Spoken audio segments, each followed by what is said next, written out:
కిడ్నీలో రాళ్ళు కరిగిన తర్వాత మళ్ళీ ఎందుకు వస్తాయి? స్టోన్స్ మళ్ళీ రాకుండా ఉండేందుకు పాటించాల్సిన చిట్కాలు. పేలవమైన జీవనశైలి అలవాట్లు, తగినంత నీరు తీసుకోకపోవడం అలసటకు మాత్రమే కాకుండా మూత్రపిండాల రాళ్లకు కూడా కారణమవుతాయి. ఆశ్చర్యంగా మూత్రపిండాల్లో రాళ్ల కేసులు ఇప్పుడు వృద్ధుల్లో మాత్రమే కాకుండా 30 నుంచి 40 సంవత్సరాల మధ్య వయసు గల యువతలో వేగంగా పెరుగుతున్నాయి. అయితే కిడ్నీలో రాళ్ళు కరిగిన తర్వాత కూడా మళ్ళీ వస్తున్నాయి. అసలు దీనికి కారణాలేంటి? మళ్ళీ స్టోన్స్ రాకుండా ఉండాలంటే ఎలాంటి జాగ్రత్తలు తీసుకోవాలి? కిడ్నీ స్టోన్స్ అనేది ప్రపంచవ్యాప్తంగా చాలా మంది ఎదుర్కొంటున్న ప్రధాన ఆరోగ్య సమస్యల్లో ఒకటి. కిడ్నీలో రాళ్ళు ఒకసారి కరిగిన తర్వాత కూడా సరైన జీవనశైలి మరియు ఆహార నియమాలను పాటించకపోతే అవి మళ్ళీ ఏర్పడే అవకాశం ఉందని వైద్యులు చెబుతున్నారు. నేషనల్ లైబ్రరీ ఆఫ్ మెడిసిన్ ప్రచురించిన ఒక అధ్యయనం ప్రకారం మనం తాగే నీటి పరిమాణం, ఆహారపు అలవాట్లు, శరీర బరువు, జీవనశైలి వంటి అంశాలే కిడ్నీలో రాళ్ళు మళ్ళీ ఏర్పడటానికి ప్రధాన కారణాలుగా మారుతున్నాయి. కిడ్నీలో రాళ్ళు ఎందుకు ఏర్పడతాయి?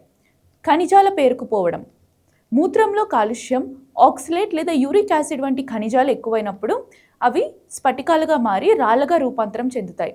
నీరు తక్కువగా తాగడం, శరీరానికి సరిపడా నీరు అందకపోవడం మరియు ఆహారంలో ఉప్పు ఎక్కువగా తీసుకోవడం వల్ల ఈ ఖనిజాలు పేరుకుపోయి రాళ్ళు మళ్ళీ ఏర్పడే ప్రమాదం పెరుగుతుంది. అందుకే రాళ్ళు కరిగిపోయిన తర్వాత కూడా దీర్ఘకాలం పాటు ఆహార నియమాలను, ఆరోగ్యకరమైన జీవన శైలిని కొనసాగించడం చాలా అవసరమని డాక్టర్ అరుణ్ కుమార్ అంటున్నారు. నివారణకు పాటించాల్సిన ముఖ్యమైన మార్పులు. మొదటిగా రోజువారీ నీటి వినియోగాన్ని పెంచడం. కిడ్నీలో రాళ్ళు ఏర్పడకుండా నిరోధించడంలో అత్యంత కీలకమైంది ఎక్కువ నీరు తాగడం. ఇది మూత్రంలో ఖనిజాల సాంద్రతను తగ్గించి అవి రాళ్ళుగా మారకుండా చేస్తుంది. రోజుకు కనీసం 2 నుంచి 3 లీటర్ల ద్రవాలను తీసుకోవాలి. మంచినీరు, నిమ్మరసం, కొబ్బరి నీళ్ళు తాగడం చాలా మంచిది. తప్పించాల్సినవి: చక్కెర ఎక్కువగా ఉండే పానీయాలు, కూల్ డ్రింక్స్ పూర్తిగా మానేయాలి. ఉప్పు వినియోగాన్ని తగ్గించడం. ఆహారంలో సోడియం ఎక్కువగా ఉంటే అది మూత్రంలో కాలుష్యం పరిమాణాన్ని పెంచుతుంది. ఇది రాళ్ళు ఏర్పడటానికి దారితీస్తుంది. రోజువారీ ఉప్పు వినియోగం 2300 mg కంటే తక్కువగా ఉండాలి. అధిక సోడియం ఉండే ఆహారాలు, ప్యాక్ చేసిన నిల్వ ఆహారాలు, ఊరగాయలు, బంగాళదుంప చిప్స్, ఇన్స్టెంట్ నూడిల్స్. ఆక్సలేట్ ఎక్కువగా ఉండే ఆహారాలను నియంత్రించడం. మూత్రంలోని కాల్షియం ఆక్సలేట్తో కలిసినప్పుడు కాల్షియం ఆక్సలేట్ రాళ్ళు ఏర్పడతాయి. కిడ్నీ స్టోన్లో ఇవే అత్యంత సాధారణ రకం. అధిక ఆక్సలేట్ ఉండే ఆహారాలు: పాలకూర, బీట్రూట్, చాక్లెట్లు, నట్స్, చిలకడదుంప. ఈ ఆహారాలను పూర్తిగా మానేయాల్సిన అవసరం లేదు, కానీ పరిమిత పరిమాణంలో తీసుకోవడం మంచిది. జంతు సంబంధిత ప్రోటీన్లు తగ్గించడం. మాంసాహారం ఎక్కువగా తీసుకోవడం వల్ల మూత్రంలో యూరిక్ యాసిడ్ స్థాయిలు పెరుగుతాయి. రాళ్లను నిరోధించే సిట్రేట్ స్థాయిలు తగ్గుతాయి. చేయాల్సింది రెడ్ మీట్ వినియోగాన్ని తగ్గించండి.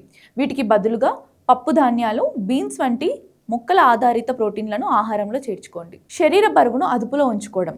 అధిక బరువు వల్ల శరీరంలో జీవక్రియలు మార్పులు జరిగి మూత్రంలో రాళ్ళు ఏర్పడే ప్రమాదం పెరుగుతుంది. నివారణ: బరువు తగ్గడానికి రోజువారీ వ్యాయామం తప్పనిసరి.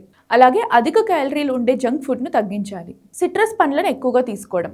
సిట్రస్ పండ్లలో ఉండే సిట్రిక్ యాసిడ్ కిడ్నీలో రాళ్ళు ఏర్పడకుండా నిరోధించడంలో అద్భుతంగా సహాయపడుతుంది. తీసుకోవాల్సిన సిట్రస్ పండ్లు: నిమ్మకాయ, నారింజ, బత్తాయి. చక్కెర, ప్రాసెస్ చేసిన ఆహారాలను తగ్గించడం. చక్కెరను ఎక్కువగా తీసుకోవడం వల్ల మూత్రంలో కాల్షియం, ఆక్సలేట్ స్థాయిలు పెరుగుతాయి. అవాయిడ్ చేయాల్సిన foods: cakes, bakery items, process చేసిన ఆహారాలు, ఆర్టిఫిషియల్ స్వీట్ డ్రింక్స్. ఆరోగ్యకరమైన ప్రత్యామ్నాయాలు: తాజా పండ్లు, కూరగాయలు, తృణధాన్యాలు. వైద్యుడిని ఎప్పుడు సంప్రదించాలి?